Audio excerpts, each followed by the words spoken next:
కళ్యాణి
వదలండి.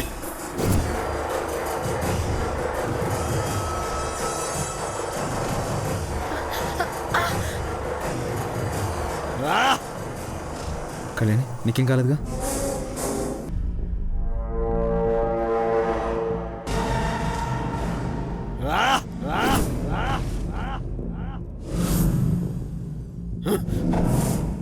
రేయ్ సిద్ధు, నీ గేమ్ ఓవర్ రా.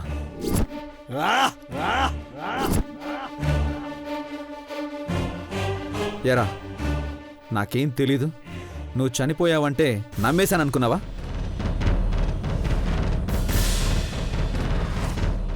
నిన్ను పట్టుకోవాలి, పట్టుకోకుండా కేరళ వదిలి వెళ్ళకూడదని వెయిట్ చేశాను రా.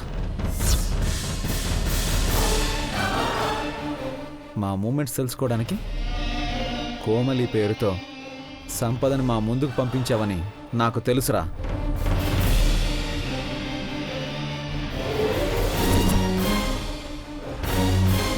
ఆధార్ కార్డులు సృష్టించి రిసార్ట్ స్టాఫ్ను మేనేజ్ చేసినంత మాత్రాన తెలుసుకోలేను అనుకున్నావా?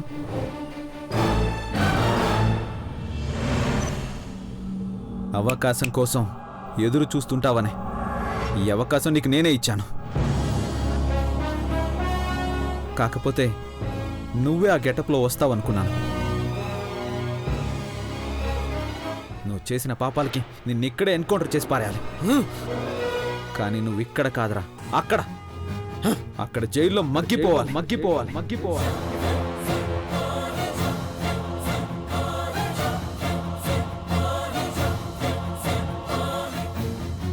ఆఫీసర్స్ తీసుకెళ్ళండి వీళ్ళిద్దరిని. వదిలేండి. సంపద వాసు ఆగు.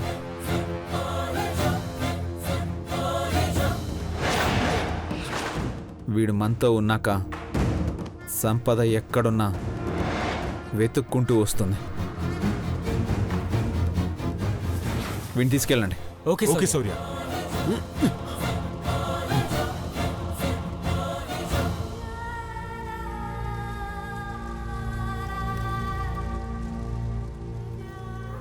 ఇప్పుడు హ్యాపీయే కదా? వచ్చిన పని అయిపోయింది కనుక రేపే మన ప్రయాణం.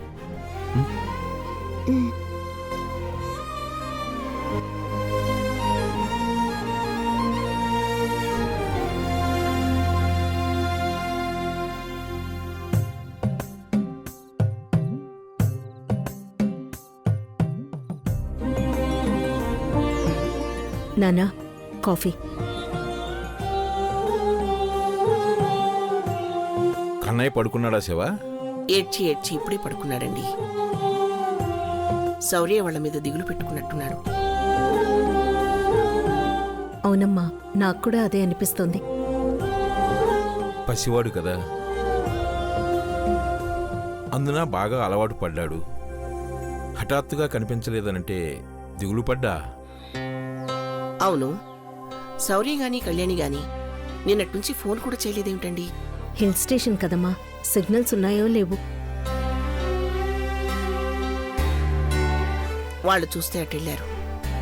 ఇటింట్లో దమయంతి కూడా లేదు. వాళ్ళు లేకపోయేసరికి ఒక్కసారిగా ఇల్లంతా బోసిపోయినట్టుంది కదా. అవును, దమయంతి ఉంటే ఏదో ఒక గొడవ చేస్తూనే ఉండేది. అది లేకపోయేసరికి అసలు ఇంట్లో సందడే లేకుండా పోయింది.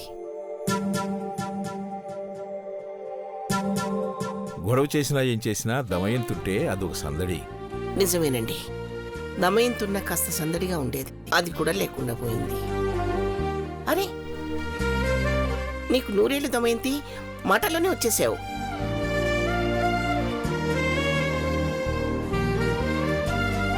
ఏంటి దమయంతి అప్పుడే వచ్చేసావు? కనీసం ఓ 4 రోజులు ఉండి రావచ్చుగా. ఇది నీ పనేగా? నీ కూతుర్ని శౌర్యతో బయటికి పంపించడానికి నాతో దుబాయ్ ప్రయాణం పెట్టించావని నాకు తెలుసు. అలా ఏం లేదు దమయంతి.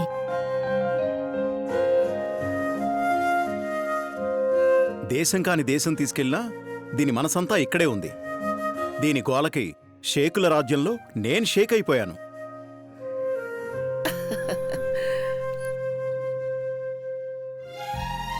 వెళ్దాం పదా అని ఒకటే గొడవ.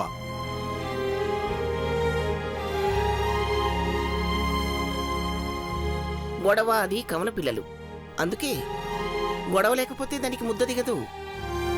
సర్లే అమ్మా, కారణం లేకుండా నేనెప్పుడు గొడవ పడ్ను. ఆ విషయం వదిలేసి ముందు శౌర్య వాళ్ళకి ఫోన్ చేసి ఉన్న పళంగా వచ్చేయమని చెప్పండి.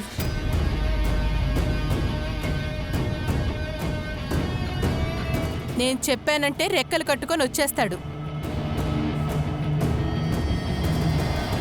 వెళ్ళిన చోట మీరు ఎలాగో ఉండలేదు, వాళ్ళైనా 4 రోజులు సంతోషంగా ఉండని దమయంతి. శౌర్య, మీ ట్రిప్ ఎలా అయిందమ్మా? కళ్యాణి, ఏమిటో ముందే అనుకున్నట్టు అందరూ ఒకేసారి వచ్చారు. ఏంటమ్మా అప్పుడే వచ్చేశారు? మేము రావాలనుకోలేదమ్మా, రావాల్సి వచ్చింది.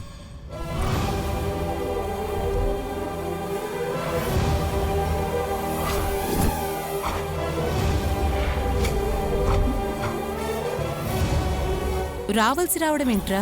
మనం అనుకున్నట్టు సిద్ధు సంపదలు చనిపోలేదమ్మా.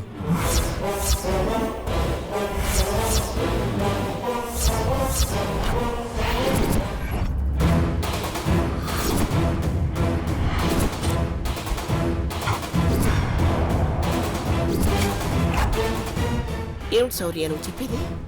అవునమ్మా, మేం కేరళ వెళ్తున్నామని తెలిసి ముందే చాలా పెద్ద ప్లాన్ చేశాడు.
వాడు ప్లాన్ చేశానని వాడు అనుకున్నాడు.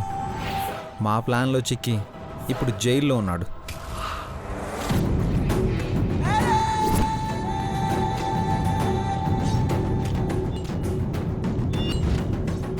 వాడిప్పుడు నా కస్టడీలోనే ఉన్నాడు. వాడక్కడి నుంచి బయటపడడం అనేది జరగదు.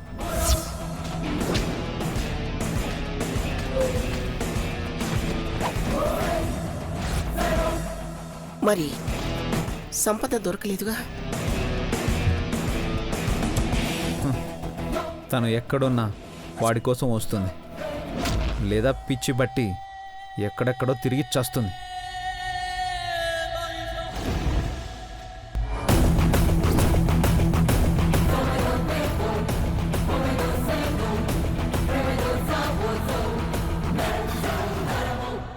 సిద్ధు నా చేతిలో ఉన్నాడు కాబట్టి ఆ సంపద గురించి ఆలోచించాల్సిన అవసరమే లేదమ్మమ్మ.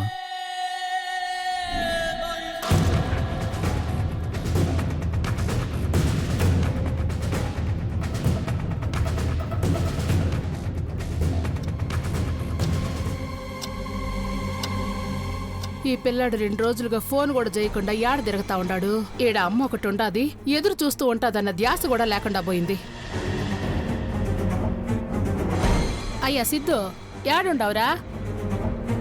అమ్మకో పాలు ఫోన్ చేయాలన్న జ్ఞానం కూడా లేకుండా పోయిందే. హలో అమ్మా, ఎవరు ఫోన్ చేశారో కూడా చూసుకోవా? పల్లవి నువ్వా? ఈడ నా ఆలోచన అంతా సిద్ధుగాడు చుట్టూ తిరుగుతా ఉండాది.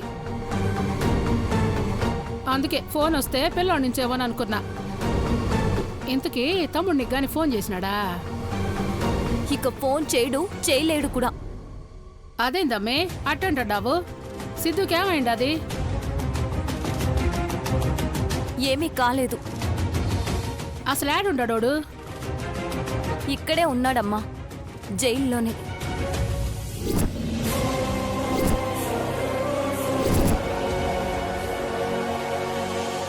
ఆడుండడు ఏందమ్మి? యాడో ఉన్నాడు, ఈడు జైల్లో కెట్టొచ్చినాడు. ఆ శౌర్య కళ్యాణి కేరళకి హనీమూన్కి వెళ్లారని మనం అనుకున్నాం కదమ్మా. కేరళ దేనికి పోయినారేంది? ఆ శౌర్య వెళ్ళిందే నీ కొడుకుని పట్టుకోడానికి. ఎవ్వరికీ అనుమానం రాకుండా హనీమూన్ కని చెప్పి పక్కా ప్లాన్తోనే పట్టుకున్నాడు.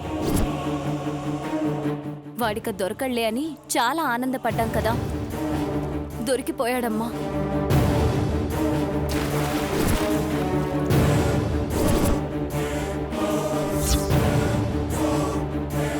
ఈ శౌర్యగాడు నా బిడ్డ మీద ఎట్టబడుండాడేందే? ఓడు సిక్కాడు అంటావు, అది కూడా సిక్కుండదా? ఆహా లేదమ్మా, ఆ సంపద తప్పించుకుందంట. అదెందుకు దొరుకుతాది? కంత్రీలకే కంత్రీది. అది నా కొడుకు పక్కన సేరు నాకే గదు, ఆడిట్ట నాశనం అయిపోతున్నది. అది వాడి పక్కన ఉన్నంతకాలం వాడికి ఏడుపులు తప్పవు. అంత నా కర్మ. ఛ!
ఇది చేస్తాం ఇది చేస్తానంటే అనవసరంగా నిన్ను నమ్మాం. ఛీ!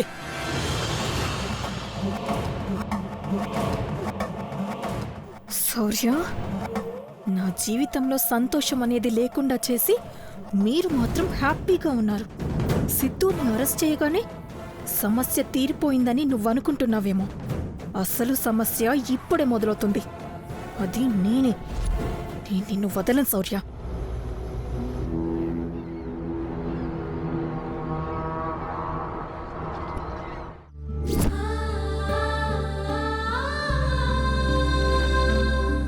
అమ్మమ్మ, ఇది నీకోసం.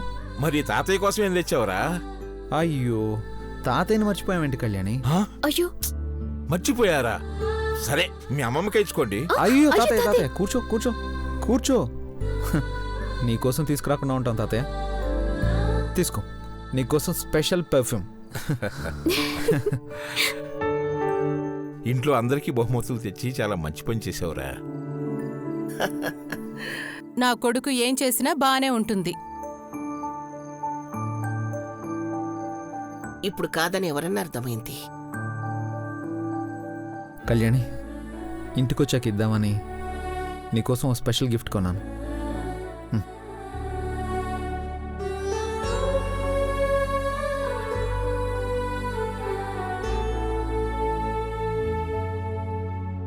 ఇదిగో, ఓపెన్ చేయి.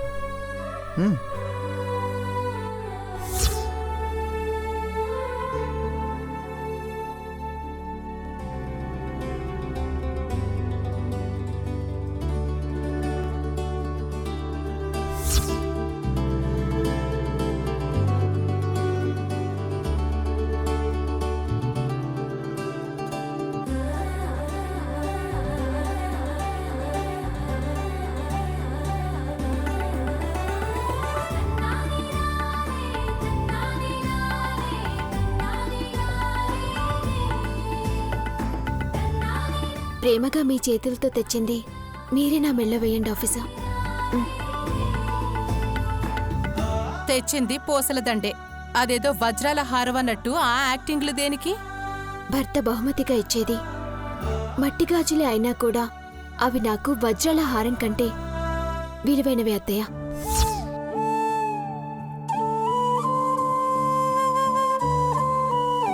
ఇచ్చే వస్తువుని కాదు, ఇస్తున్న వాళ్ళ మనసులో ప్రేమని చూడాలి. చక్కని మాట చెప్పావు కళ్యాణి. దీన్నే ఎవరి పిచ్చి వాళ్ళకి ఆనందం అంటారు. అమ్మా, నువ్వు అనుకున్నట్టు అది ఒట్టి పూసల దండేం కాదు. ఈ మధ్యలో ఉన్న లాకెట్లో విలువైన డైమండ్ ఉంది. దీని ఖరీదు 5 లక్షలు.